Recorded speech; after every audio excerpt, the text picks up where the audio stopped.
Hello everyone and welcome back to the Great Book of Grudges. My name is Nathan and today we're going to do something a little bit different. Today we're going to be talking about Warhammer Gladius, Relics of War, mainly because this is a game that went under my radar for some reason, but seems to be the Warhammer fans' answer to Civilization. If you're a fan of games such as Civilization, then this might be the game for you. This is a turn-based 4X strategy game which was released back in 2018, yet is still seeing a ton of support to this day and is still receiving new DLC content. So what exactly is this game? Well, let's have a brief overview. Bear in mind this is not a review, but rather showing off what you can expect from this title.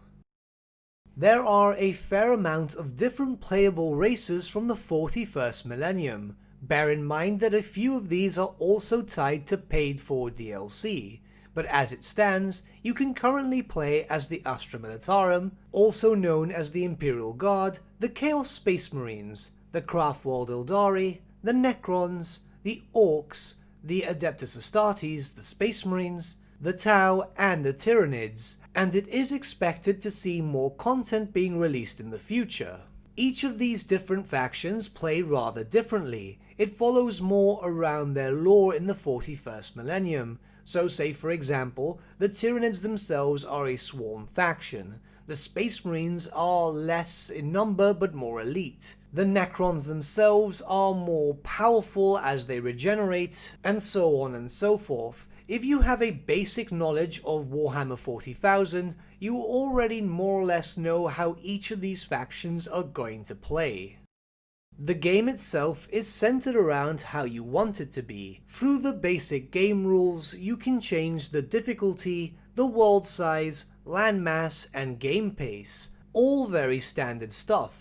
It's when you go onto the Advanced tab where things get a bit more technical, where you can decide, for example, what is the type of regions that you'll see the most, if turn timers will be available, and just a lot more other stuff. It gets rather complex, but with this you're able to twist and turn the game style to more of your choosing. Through here you also decide on the world seed, as the playable world itself is decided through random generation, which in my opinion is fantastic, as that means that it's potentially the case that every game that you start up for this will be completely different in terms of location, where you start, your difficulty, and so on.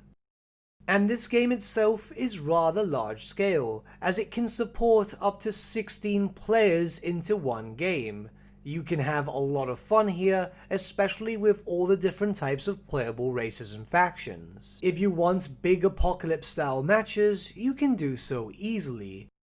The games themselves are rather massive. As you're seeing here, I'm on a spectator mode, where a bunch of different races are starting off their fresh new campaign. You'll notice many NPC factions just getting started. They're building up their bases, they're moving around capturing outposts, but they're also dealing with many NPC hostiles which are there just to make things a little bit more difficult. You're not just fighting player versus player, or player versus computer. There is a neutral hostile faction which is going to cause problems to every faction on the table. This is the 41st millennium. There is only war, so it makes sense to have as much war happening as possible. As I've said, every playable race itself is rather different. Getting used to them can take some time if you're not used to this style of game. I know I'm not, and I did struggle quite a bit on a recent livestream. But the great thing is, because they're so different, you get a level of replayability. Let's be honest, when you look at games such as Civilization, many of the different factions themselves are samey. The only difference is perks here and there. Whereas here, with all the different races, you have new units, new styles of play, and again, for those used to the 41st millennium or just starting out, you will feel some resemblance in lore. Just for an example, I'll go over a bit of a Space Marine playthrough. This is the most generic faction in a sense. everyone already knows what a Space Marine is if they know about Warhammer 40,000. So it's very likely, unless you have a specific favorite race, the new players would most likely play as the Space Marine. Space Marines will start off without a starting city. Instead, you can choose where to deploy it. Bear in mind that not every faction is able to do this. Some will start off with their respective cities already there. The Space Marines themselves may also only have one city, which is a stark contrast to, say for example, the Imperial Guard, which can keep building and building and building. As soon as you deploy your city, from there you'll be able to then start claiming tiles next to your actual city, expanding your territories and sending your troops into battle, and also claiming outposts for extra resources.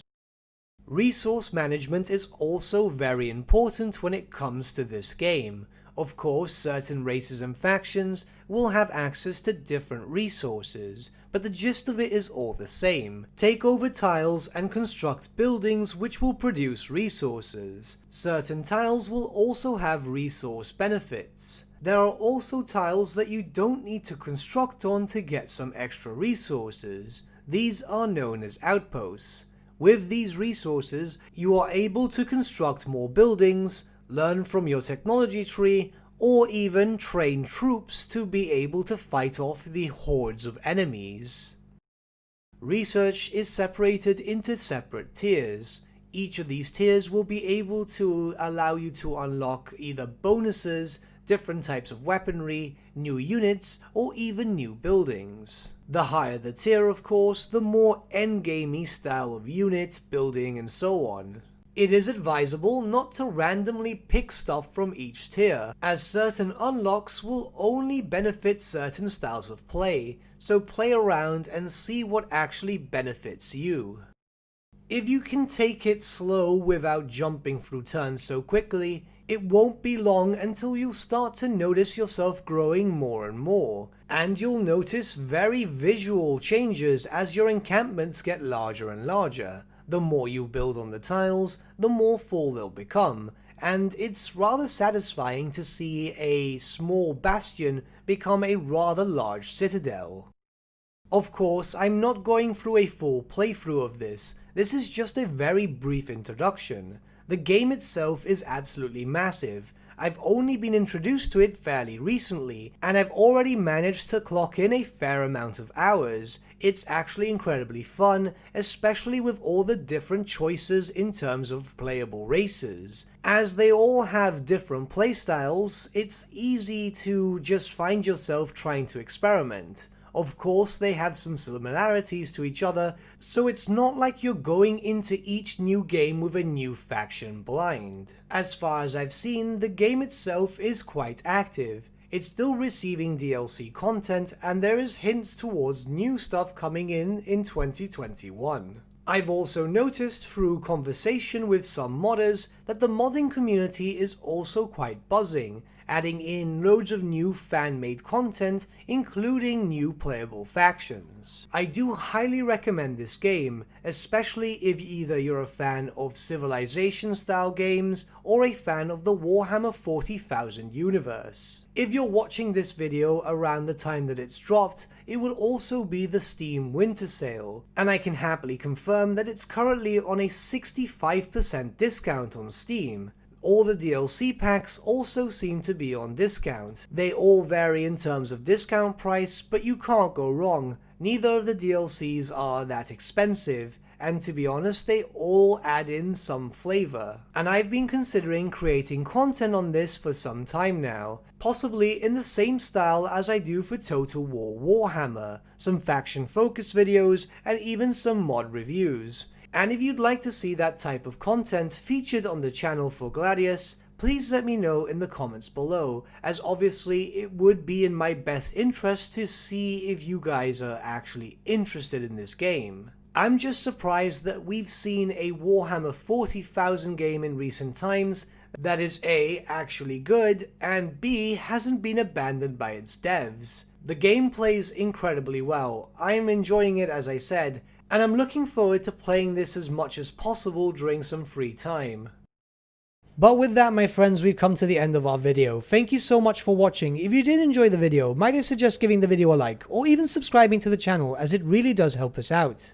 In the description section below are various links to different social media platforms such as Facebook, Instagram, and Discord. Also in the description section is an affiliate link with Element Games where you could buy loads of hobby-based products, not just Warhammer, for 10 to 25% off. Making a purchase using that link and also our special code, which is also in the description, supports the channel at no extra cost to you, which we think is rather cool. A big thank you to our patrons. Your support means the world to us. It's amazing that people want to help a small channel like us grow and get to a higher level of content. A big thank you to Gibraltar LUSC, Ryan Bertsche, Andrew Prince, and Okro for subscribing to us at our Fane level. You guys are super cool. And a big thank you to Edward Yule, VS Vasan, Aaron Whitman, and Shaggy for subscribing to us at our King level. Honestly, we can't thank you all enough. And lastly, a big thank you to all of you for liking, sharing, and commenting on these videos. Honestly, it's because of you guys that the channel's been growing at such a great pace lately, so we can't thank you all enough. But with that, my friends, thank you so much for watching once again, and we shall see you all again very, very soon.